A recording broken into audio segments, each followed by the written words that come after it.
नमस्कार, जय हिंद साथियों। एक बार फिर से आप सबका बहुत बहुत स्वागत है। मैं दीपक कुमार साहू। साथियों, आज मैं आपको बताऊंगा कि प्लाट की रजिस्ट्री कराने में कितना खर्च आता है। एकदम व्यवहारिक, एकदम प्रैक्टिकल नॉलेज। अगर आपको कुछ भी नहीं पता है तो आज आपको पता हो जाएगा। आज आप जान जाएंगे कि रजिस्ट्री कराने में कितना पैसा खर्च होता है, वैध रूप में कहाँ कहाँ लगता है कितना। इससे ये होगा कि आप जब भी रजिस्ट्री करवाने जाएंगे आपको पता रहेगा कितना पैसा लगता है। अगर उससे ज़्यादा लग रहा है तो आप जान जाइए कि वो सब फर्जी है, इल्लीगल है। ठीक है, तो चलिए वीडियो को शुरू करते हैं, स्टेप बाय स्टेप समझते हैं। हमने यहाँ पे स्पष्ट लिख दिया है कि हम यहाँ पे क्या क्या देखने वाले हैं। हमने लिखा है यहाँ पे कि वैध खर्च, इसका मतलब कि अवैध खर्च भी होता होगा। बिल्कुल, बहुत ज़्यादा अवैध खर्च होता है। तो हम वैध खर्च की बात करेंगे और अवैध खर्च कहाँ कहाँ होता है हम उसकी भी बात करेंगे। तो आप वीडियो को कहीं स्किप मत करिएगा। यहाँ पे हम बात करेंगे स्टाम्प शुल्क क्या होता है, कितना लगता है इसका, कोर्ट शुल्क क्या है, वकील शुल्क क्या है और अन्य क्या क्या खर्चे हैं, ये सब कुछ हम इस वीडियो में देखेंगे। तो देखिए, जब भी आप ज़मीन की रजिस्ट्री कराने जाएंगे, चाहे वो खेत हो चाहे वो प्लाट हो, आपको ऐसे ही डॉक्यूमेंट्स तैयार करवाना होगा। ये देखिए, ये लीगल डॉक्यूमेंट्स है और इस पर ओरिजिनल मुहर लगती है जब रजिस्ट्री होती है। तो जो खरीदार होता है उसकी भी फ़ोटो सिग्नेचर, जो बेचता है उसकी भी, इसके साथ साथ 2 गवाह होते हैं, है ना। तो ये पूरा एक डॉक्यूमेंट्स तैयार किया जाता है कंप्यूटर से लिखित, और ये कॉपी ओरिजिनल जो खरीदता है उसके पास रहती है और जो बेचता है उसकी एक फ़ोटो कॉपी उसके पास भी रखी जाती है और एक कॉपी जहाँ पे रजिस्ट्री हुई है वहाँ रहती है। तो चलिए स्टेप बाय स्टेप हम समझते हैं। सबसे पहले जब हम कोई प्लाट खरीदेंगे तो यहाँ पे 2 चीज़ें समझना बहुत ज़रूरी है। एक होता है सर्किल रेट।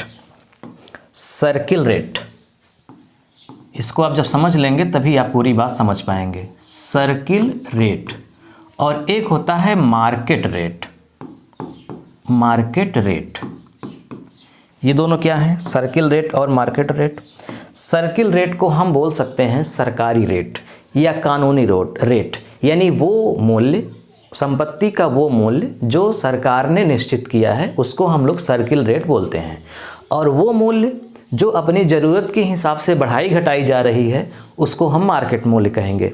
जैसे एक प्लाट है, मान लीजिए एक प्लाट है 20 फीट लंबा और 60 फीट चौड़ा। अब इस प्लाट की, ये प्लाट कहाँ हो सकता है, शहर में भी हो सकता है, बाज़ार में भी हो सकता है, गांव में भी हो सकता है। अगर शहर में है तो इसकी कीमत सर्किल रेट ज़्यादा है, मार्केट में है तो थोड़ी सी कम है, गांव में है तो और कम है, यानी कि सबसे कम गांव में है। मान लीजिए ये गांव में एक प्लाट है, इसका सर्किल रेट है 2 लाख। 2 लाख का ये प्लाट है, लेकिन इस प्लाट के खरीदार ज़्यादा हैं। तो जब ज़्यादा हैं तो जाहिर सी बात है कि इसका दाम बढ़ जाएगा। बेचने वाला चाहेगा कि मुझे अधिक पैसा मिले, तो खरीदने वाला मान लीजिए इसे खरीद रहा है 5 लाख में, 3 लाख ज़्यादा दे रहा है 5 लाख में, लेकिन सरकार की नज़र में इसकी कीमत कितनी है, 2 लाख। तो ये जो 2 लाख है ये सर्किल रेट है, और जब 5 लाख में ये खरीदा गया तो ये 5 लाख उसकी मार्केट रेट हो गई। कभी कभी सर्किल रेट से कम में भी खरीदा जा सकता है। जैसे इस आदमी की बहुत मजबूरी कोई आ गई, ग्राहक नहीं है, तो वो 2 लाख से भी कम में बेच सकता है, तो वो भी मार्केट रेट ही होगा। लेकिन मामला है सर्किल रेट का। यहाँ पे सर्किल रेट के हिसाब से यहाँ सारा काम होता है, तो इसी को आपको अच्छे से समझना है। जब मान लीजिए कि आपने ज़मीन खरीद लिया, पैसा आपने दे दिया बेचने वाले को, अब आप क्या करेंगे, एक वकील करेंगे, रजिस्ट्री ऑफिस जाएंगे, एक वकील करेंगे जो आपकी ये पूरी डॉक्यूमेंट्स दस्तावेज़ तैयार करेगा। इसके साथ साथ 2 गवाह आप इकट्ठा करेंगे, ऐसे 2 गवाह जो दोनों लोगों को जानते हो। जब आप वहाँ जाएंगे तो सबसे पहले जो आपके एडवोकेट हैं वो एक स्टाम्प शुल्क बनवाएंगे। स्टाम्प शुल्क, ये स्टाम्प शुल्क क्या होता है, स्टाम्प, ये देखिए ये जो है कॉपी, इसके ऊपर वाला जो ये पेज है यही है, स्टाम्प ही है ये। अब ऑनलाइन निकलता है, पहले रखा रहता था उसको, जैसे 5,000 का 10,000 का रखा रहता था, 20,000 का स्टाम्प लगना है तो 10,000 के 2 ठो या 5,000 के 4 ठो। लेकिन अब ऑनलाइन निकलता है तो जितने का है वो एक साथ इसमें निकल जाता है। ठीक है, तो सबसे पहली बात आती है स्टाम्प शुल्क। ये सबसे बड़ी शुल्क होती है स्टाम्प की। ये कैसे निर्धारित होती है, इस पर कितना खर्चा होता है, इसकी हम बात करते हैं। तो देखिए, स्टाम्प शुल्क जो है वो 2 प्रकार से निर्धारित होता है। अगर ज़मीन शहर में है, शहर में ज़मीन है तो उसका स्टाम्प शुल्क ज़्यादा होगा। अगर ज़मीन जो है वो गांव में है या अर्ध शहर में है, गांव या अर्ध शहर ऐसे समझिए, कस्बा, तो उसकी जो स्टाम्प शुल्क की फीस है वो कम है।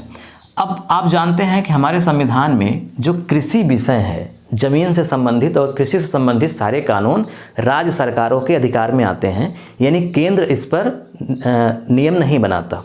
संविधान के तहत कृषि को राज्य का विषय बनाया गया है, इसलिए राज्य की सरकारें वहाँ का कानून बनाती हैं। इससे ये निष्कर्ष निकलता है कि हर राज्यों का कृषि का कानून थोड़ा थोड़ा अलग है। ज़मीन से संबंधित मामला हर राज्यों का थोड़ा थोड़ा अलग है, कहीं कहीं कॉमन भी है। इसलिए जब स्टाम्प शुल्क का निर्धारण होता है तो राज्य के अनुसार कम ज़्यादा भी हो सकता है।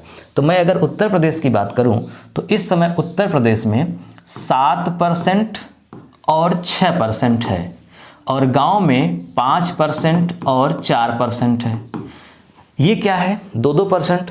यानी अगर ये ज़मीन शहर में है तो सर्किल रेट का जो सरकारी कीमत है उसकी सर्किल रेट का 7% रुपये स्टाम्प पे देना पड़ेगा या फिर 6%। अगर पुरुष के नाम पे रजिस्ट्री हो रही है तो 7% लगेगा, महिला के नाम पे रजिस्ट्री हो रही है तो 6% लगेगा शहर में। अगर गांव में ज़मीन है, पुरुष के नाम रजिस्ट्री हो रही है तो 5% लगेगा, महिला के नाम रजिस्ट्री हो रही है यानी महिला खरीदार है तो 4% लगेगा। बेचने वाला कोई भी हो, बेचने वाली चाहे महिला हो चाहे पुरुष, उससे मतलब नहीं है। खरीदने वाला अगर पुरुष है तो 5% लगेगा, और अगर खरीदने वाली महिला है तो 4%। समझिए। अब 4% किसका? तो सर्किल रेट का। सर्किल रेट का मैं अगर एग्जाम्पल लूँ पुरुष का ही, कि पुरुष ही अगर खरीद रहा है तो सर्किल रेट का 5% गांव में।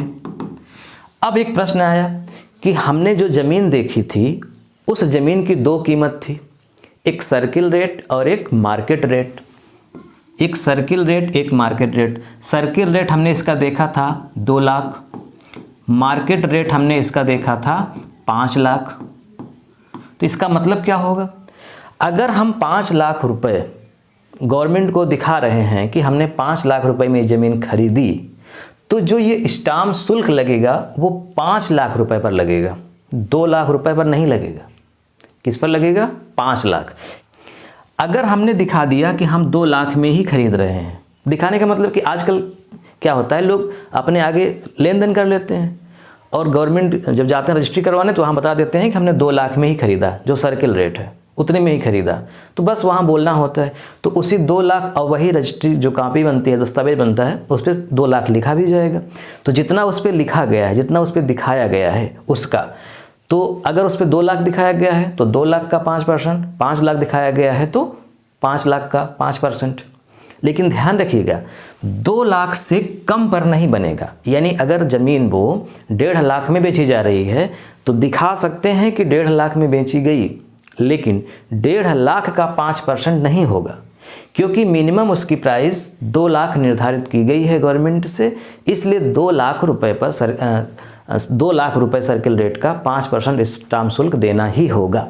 अगर इससे ऊपर खरीद रहे हैं, पैसा दे रहे हैं, दिखा रहे हैं, तो उससे ऊपर जितना जा रहे हैं उस पर देना होगा, लेकिन कम हो रहे हैं तो कम नहीं होगा। कहने का मतलब कि सर्किल रेट अगर जितना है तो उसका 5% देना ही होगा। यदि उससे ज़्यादा में खरीद रहे हैं तो जितना ज़्यादा में खरीद रहे हैं उस पर देना होगा। ठीक, ये बात समझ आ गई। अब देखिए, महिला के नाम कर रहे हैं तो 4, पुरुष के नाम कर रहे हैं तो 5। अब आते हैं कोर्ट फीस पे। कोर्ट फीस है बहुत आसान, 1%। मतलब सर्किल रेट का 1% या 5 लाख का, मतलब मार्केट रेट का 1%। तो यहाँ 1% मतलब कोर्ट फीस का मतलब इसको रजिस्ट्रेशन फीस बोलते हैं। जो रजिस्ट्री करवाने जाएंगे स्टाम्प वगैरह लगा करके, जब रजिस्ट्री होगी वहाँ पे, तो वहाँ पे कोर्ट फीस मानी जाती है, उसका एक रसीद भी मिलती है लीगल। अगर 2 लाख की सर्किल रेट है तो 2 लाख का 1% कितना हुआ? 2000। 5 लाख रुपए हमने दिखाया है तो 5 लाख का 1% कितना हुआ? 5000, है ना। तो ये है, ये होता है। अब इसके अलावा वकील फ़ीस, ये तो कोई निश्चित नहीं है। आपने वकील जिस तरह से किया है, हो सकता है आपके परिचित हो, कुछ न ले, वो अलग बात है। अन्यथा आमतौर पे 2000 रुपये देते हैं लोग, न कम है न ज़्यादा है। बाकी एडवोकेट तो भाई 5000, 4000, 10-10 हज़ार भी ले लेते हैं, उसकी क्या कहना।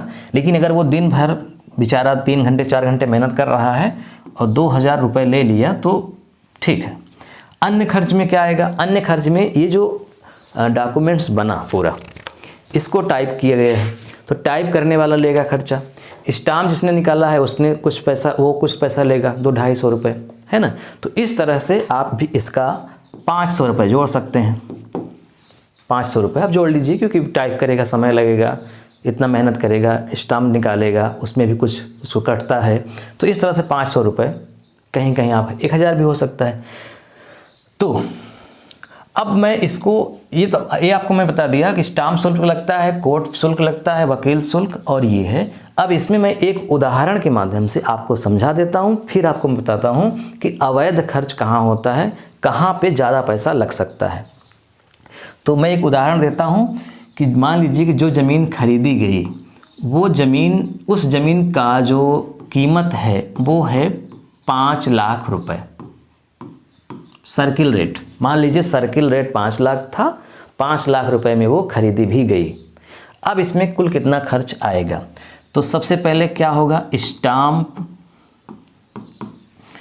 पे कितना लगेगा जोड़ लीजिए। 5 लाख का 1 2 3 4 5, 5 लाख का अगर पुरुष के नाम हो रहा है तो 5%, तो कितना हो जाएगा 25,000। 5 × 25, 25,000 रुपये का हो गया स्टाम्प।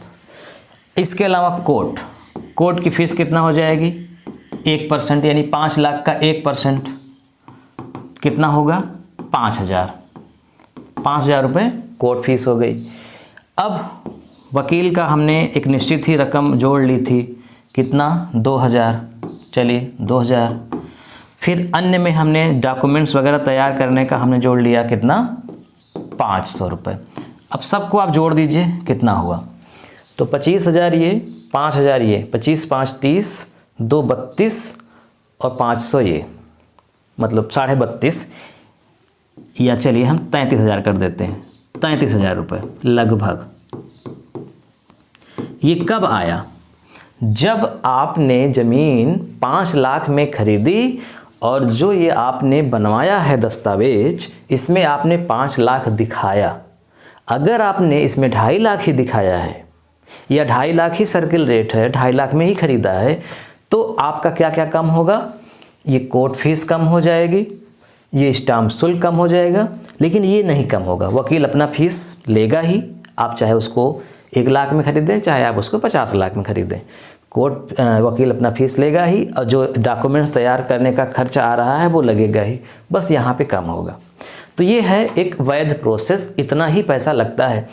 अब आप सोचते होंगे कि नहीं, ये तो बहुत कम बताए, अगर इसका 2.5 लाख ही दिखाया गया होता तो यहाँ पे कितना आता, 2.5 लाख का 5% 12,500 आता, फिर यहाँ भी कम हो जाता, यहाँ 2,500 हो जाता, तो इस तरह से बहुत कम आ जाता, 21-22 के आसपास आ जाता है ना।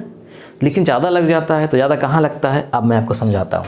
जब आप कोर्ट में जाते हैं, यानी कोर्ट फीस के नाम पे जो 1% है ये तो लिया ही जाता है, साथ में ये कह दिया जाता है कि वहाँ पे जो रजिस्ट्रार हैं, जो रजिस्ट्री करते हैं, उनको भी देना पड़ता है अवैध रूप में। ये कह करके वकील लोग ले लेते हैं, पता नहीं वहाँ देना पड़ता है कि नहीं, वो लोग लेते हैं कि नहीं, मैं इसका दावा नहीं कर रहा हूँ क्योंकि मैंने स्वयं नहीं देखा है, लेकिन मैंने प्रैक्टिकल ये देखा है कि हर एडवोकेट इस नाम पे पैसा ले लेता है और खुलेआम लेता है कि वहाँ 1,000 अलग से देना पड़ता है, या 500 या 700 या 600 अलग से देना पड़ता है। वो अवैध ही है। अवैध इसलिए है क्योंकि जो रसीद कटी है वो रसीद सिर्फ इसकी कटी है, जो एक्स्ट्रा लगा है उसकी रसीद नहीं कटी है। इसका मतलब ये हुआ कि अगर रसीद नहीं कटी है तो उसको बिना दिए भी काम कराया जा सकता है, वहाँ पे बढ़ जाएगा पैसा वो। इसके अलावा जब रजिस्ट्री होने लगती है तो जो वहाँ पे कर्मचारी बैठे होते हैं जो करते हैं ये सब, उनको भी थोड़ा थोड़ा देते हैं लोग।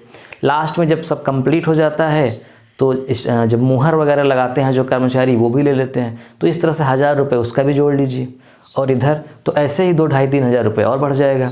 और इसके अलावा जो बढ़ाते हैं वो फिर एडवोकेट स्वयं रखते हैं वो, क्योंकि इसके अलावा और उन्हें कहीं देना ही नहीं है, वो अपने पास ही रखेंगे।